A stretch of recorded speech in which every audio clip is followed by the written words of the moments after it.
Dans un instant, on va ouvrir le dossier algérien. Ô combien compliqué politiquement et diplomatiquement en ce moment avec la grande interview que le président Tebboune a accordée à nos confrères de l'opinion. Mais d'abord, on va passer par la gare d'Austerlitz, retrouver Constance Bostoen pour BFM TV. Parce que Constance, il y a eu ces coups de feu tirés aujourd'hui par les agents de la sécurité. Que s'est-il passé exactement ? Alors à l'origine, c'est un équipage de la SUGE, la Sûreté ferroviaire, qui tente vers 15 heures de contrôler un homme en train de taguer des croix gammées ici à la gare d'Austerlitz dans le 13e arrondissement de Paris. Et c'est lors de ce contrôle que l'homme sort une arme.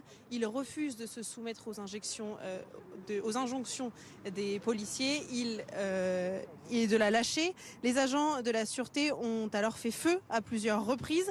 Cette arme, elle s'est avérée être factice. C'est ce que nous indique le parquet de Paris. Pour l'heure, on sait que 2 personnes ont été blessées. Elles ont toutes deux été prises en charge par les secours. Ces 2 personnes, c'est d'une part l'auteur des faits qui a été grièvement blessé. Son pronostic vital est engagé. Et la deuxième personne, c'est un voyageur qui a été victime par ricochet et a été blessé à un degré de gravité moindre. 2 enquêtes ont été ouvertes.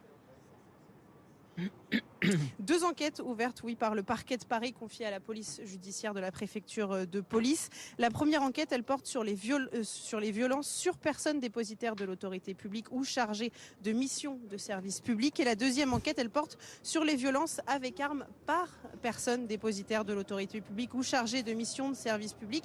Ici, vous le voyez sur les images de Bastien Moignou, les policiers sont toujours présents ici à la gare d'Austerlitz.